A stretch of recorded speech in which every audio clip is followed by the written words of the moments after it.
The year was 1857, a period in American history where the institution of slavery cast a long and brutal shadow across the southern states, a time when the concept of human property was legally enforced with relentless violence and psychological terror. In the city of Little Rock, Arkansas, the Thanksgiving holiday arrived, bringing with it a promise of familial warmth and abundance for the white population, a stark contrast to the grim reality endured by the enslaved men and women upon whose labor such comforts were built. Among them was a man known to history only as Samson, a name bestowed likely in ironic mockery of his physical strength, a strength that was both a valuable asset to his master and a potential source of his own subjugation. The specific contours of Samson's life are largely lost, his personal thoughts and daily sufferings unrecorded in the ledgers that valued him only as a monetary figure, yet his final, desperate act would etch his name into the annals of resistance. His owner was a man named Robert F. Samson, a figure of some standing in the community, a man for whom the social order was clear and his place at its apex was a divine right, a right he exercised with absolute authority over those he owned.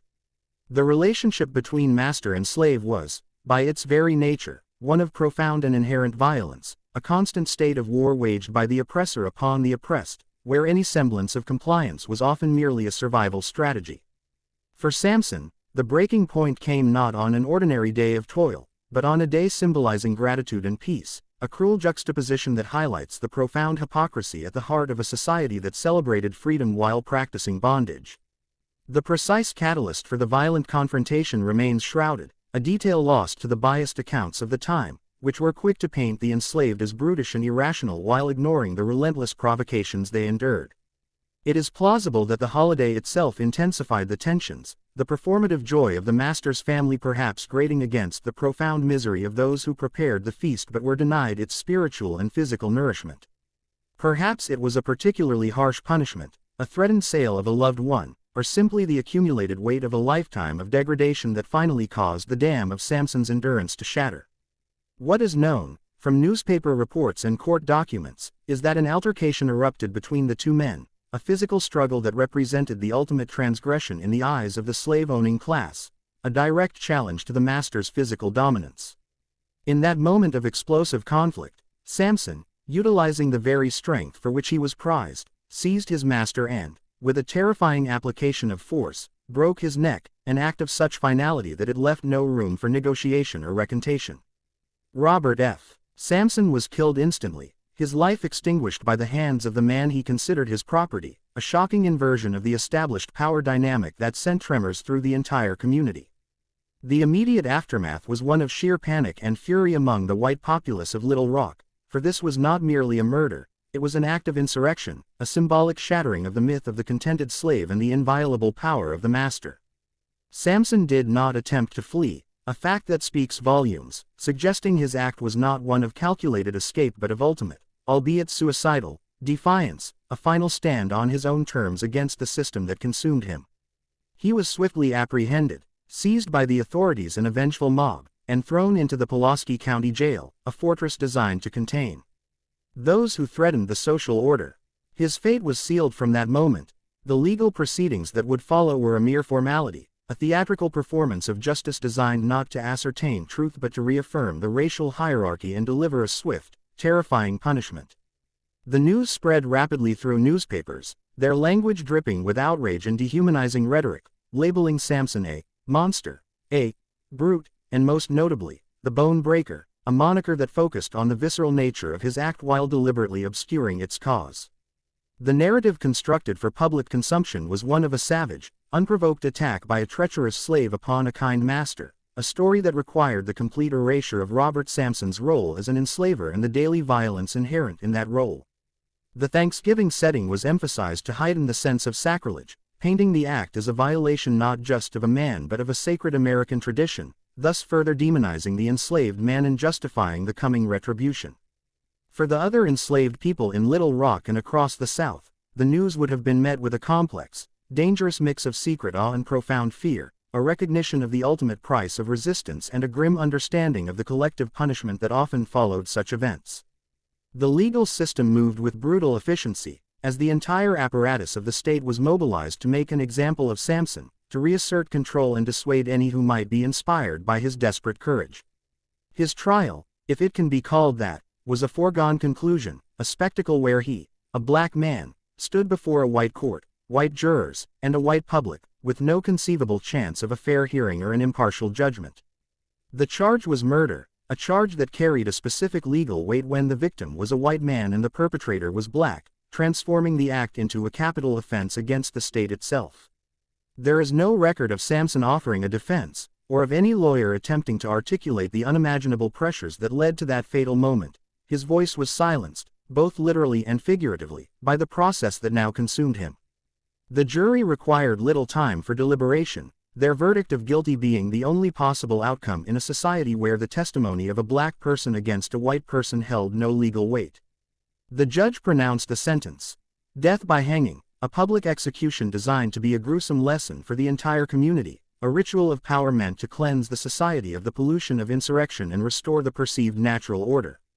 The date for the execution was set, and Samson was returned to his cell to await his fate, a man utterly alone, condemned by the world around him, yet having seized a terrifying form of agency in his final days. As the day of the hanging approached, the atmosphere in Little Rock would have been one of grim anticipation, with the authorities preparing for a large public gathering, an event that served as both entertainment and a stark warning. On the appointed day, Samson was led to the gallows, likely subjected to the taunts and jeers of a crowd that saw him not as a human being pushed beyond human endurance, but as a personification of their own deepest fears about the people they held in bondage.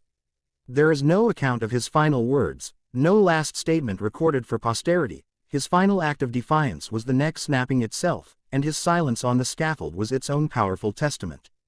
The trapdoor swung open, and the life of the man known as Samson, the bone breaker of Little Rock, was ended by the state, a second death administered by the same system that had driven him to his first violent act. The body was likely disposed of without ceremony, its final resting place unmarked and forgotten, as the powers that be sought to erase all physical memory of his existence and his challenge. In the official records, the matter was closed, justice had been served, order was restored, and the plantation machine could continue its relentless operation, albeit with a renewed sense of vigilance and fear among the slave-owning class. But the story did not, and could not, end there, for acts of resistance like Samson's, however isolated and ultimately fatal, were embers that refused to be fully extinguished, whispered tales that passed from one generation of the enslaved to the next. He became part of a hidden history of rebellion, a pantheon that included figures like Nat Turner and Denmark Vesey, men who answered violence with violence, knowing the certain cost yet choosing a free death over a life in chains. The Thanksgiving of 1857 in Little Rock thus became a permanent stain on the holiday's mythology, a reminder that for a significant portion of the American population, there was no peace, no harvest, no gratitude, only the unyielding weight of oppression. The nickname, the Bone Breaker, intended to terrify, also inadvertently acknowledged a terrifying strength, a power that could not be completely subdued by the lash or the auction block. To reduce Samson's story to a simple tale of murder is to fundamentally misunderstand the nature of slavery, which was itself a continuous, state-sanctioned act of violence against an entire people. His action must be viewed within the context of a system that broke bones, spirits, and families every single day, a system where the master's power to punish, to maim, and to kill was absolute and unquestioned in the eyes of the law. The breaking of his master's neck was, in a horrifically literal sense, a response in kind, a turning of the tables using the only language the system truly understood: raw, physical power. While nonviolent resistance and the quiet, daily perseverance of the enslaved were equally profound forms of defiance, Samson's story represents the ultimate, catastrophic failure of the slave system to achieve its goal of total psychological submission. He is a figure who stands at the precipice, a man for whom the future held no hope, no promise of freedom, no legal recourse, and for whom the present was an unbearable hell. His choice, therefore, exists outside the realm of conventional morality, belonging instead to the desperate calculus of a human being with nothing left to lose. The historical record, written by his oppressors, has ensured that we know him only through their fearful, hate-filled lens, as the Bone Breaker, a monstrous caricature. Our task, over a century and a half later, is to look past that caricature and to perceive the humanity that was systematically denied him in life and in death. We must imagine the cumulative indignities, the seething anger, the witnessed cruelties, and the profound despair that forged the moment of his final, fatal decision. His story is a stark lesson in the limits of human endurance and the explosive potential that resides within any system built on a foundation of extreme and unjust power imbalances. It forces us to confront the uncomfortable truth that the peace of the slave-owning society was a peace maintained through terror, and that the violence of the enslaved was often a mirrored reflection of the violence enacted upon them. The city of Little Rock has transformed dramatically since 1857, but the echoes of that Thanksgiving Day confrontation linger in the nation's collective memory, a ghostly reminder of a past that is never fully past. The legacy of American slavery is a complex tapestry woven with threads of exploitation, cultural contribution, resilience, and, at times, bloody rebellion, and Samson's thread is one of the darkest and most vivid. He represents the ultimate, individual refusal, a single, shattering act that rejected the entire premise of his existence as property. While we can never know the true man, his dreams, his loves, his quiet moments of joy or sorrow, we can acknowledge the profound significance of his final act. To remember Samson is not to glorify violence, but to bear witness to the extreme conditions that can produce it, and to honor the desperate, human cry for autonomy that lay at the heart of his rebellion. His story serves as a corrective to sanitized narratives of the antebellum South, forcing a confrontation with the brutal reality that underpinned the magnolia and mint julep mythology. In the annals of resistance, he occupies a solemn place, a man who, when faced with the absolute power of his master, responded with the absolute power of his own body, turning the instrument of his labor into an instrument of his liberation, however brief. The term, Thanksgiving, for Samson held no meaning in the context of a holiday. His entire life was a testament to what he had not been given, what had been taken from him, and what he was forced to give. His breaking of his master's neck was, in its own horrific way, a refusal to give any more, a final, physical statement of account settled. The system that created him and then destroyed him would itself be broken by the larger, national convulsion of the Civil War just a few years later, a war that was, in many ways, the collective, political manifestation of countless individual acts of resistance like Samson's.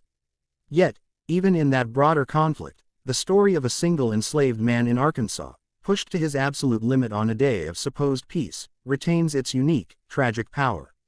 It is a story that refuses to be neatly categorized or easily digested, challenging us to sit with its discomfort and its horror. It asks us to consider where the line between victim and agent lies, and how a human being can be simultaneously both. The memory of Samson, the bone breaker, therefore, is not a simple historical artifact. It is a haunting, a question posed to history about the nature of freedom, resistance, and the price of a man's soul. In the end, he is more than a footnote in a newspaper. He is a symbol of the terrifying truth that even the most unassailable power structures are vulnerable to the will of a single, determined individual who has decided that death is preferable to continued submission. His narrative, though written in violence and concluded by the state's rope, is an indelible part of the American story, a dark thread that reminds us of the profound costs of injustice and the unyielding, if often doomed, nature of the human spirit in its quest for dignity.